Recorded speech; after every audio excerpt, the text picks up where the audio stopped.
Breaking news tayo mga tol, update natin yung mga naganap na laban. Unahin natin ang laban ni Janibek Alimkhanala from Kazakhstan versus Vincenzo Gualtieri from Germany. Unification nga po ito ng WBO at IBF sa middleweight division.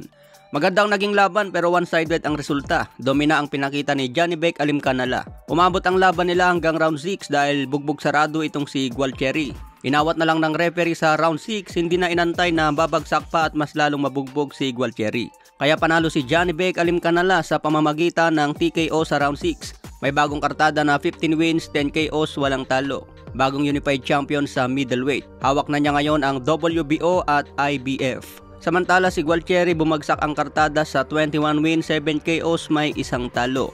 Dalawa na lang ang kailangan baklasin ni Janibek Alimkhanala para maging undisputed champion sa middleweight. Ito nga po si Jermall Charlo na may hawak sa WBC at itong si Erislan De Lara na may hawak sa WBA. Tingin ko mga tol, kakayanin ni Janibek Alimkhanala na maging undisputed champ. Ito nga po ang nakikita kong skill fighter ngayon sa middleweight division. Sa ibang banda naman, Australian fighter na si Tim Tszyu, ito ang unang depensa kontra Brian Mendoza. Matapos tanggalin kay Jermall Charlo ang kanyang WBO Super Welterweight belt. Na-upgrade naman ngayon si Tim Tszyu bilang WBO full champion. Dapat mandatory si Tim Tszyu kay Jermall Charlo. Pero umakyat itong si Jermall at nilabanan niya si Canelo Alvarez kaya tinanggal na lang sa kanya ang WBO at binigay dito kay Tim Tszyu. Kaya ito ang unang depensa ni Tim Tszyu sa kanyang WBO. Maganda naman ang naging sagupaan kay Brian Mendoza. Pressure fighter si Tim Tszyu, solid ang uppercut at swabe rin ang depensa. Pero sa dami ng pinakawalang power ni Tim Tszyu mga tol hindi man lang tumalab kay Mendoza. Matigas din pala ang panga ni Mendoza pero hindi ka mananalo kung tigas lang. Kailangan mo rin bumato ng maraming suntok. Kaya unanimous decision ang panalo ni Tim Tszyu, domina ang pinakita. May bagong kartada ngayon si Tim Tszyu na 23 wins, 17 KOs, walang talo. Ito ang dating ka-sparring partner ni pambansang kamao Manny Pacquiao.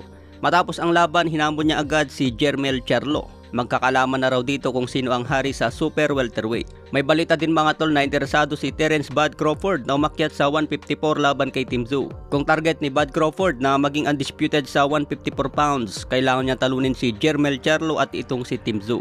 Isang big fight ito kay Crawford at siguradong kikita dyan ng malaki. Kahit pang retirement na lang niya ang laban kay Canelo, manalo o matalo siguradong panalo ang bulsa. Katulad sa ginawa ni Triple G, umakyat sa 168 laban kay Canelo kahit alam niya na dehado sa timbang. Payday na lang ang hinabol ni Triple G sa pangatlong laban. Matagumpay naman ang ginawa ni Triple G mga tol kahit natalo. Sa ibang banda naman, YouTube boxer na si KSI, kontrobersyal ang pagkatalo niya kontra Tommy Fury. Majority decision ang panalo ni Tommy Fury kahit nabawasan ito ng puntos. Panay ang yakap ni KSI kaya binatukan tuloy sa ulo. Nagrereklamo ngayon si KSI, dapat siya daw ang panalo. Matatandaan mga tol, natalo rin si Jake Paul laban kay Tommy Fury. So ganyan talaga ang style sa mga YouTube boxer, maraming drama at kwento.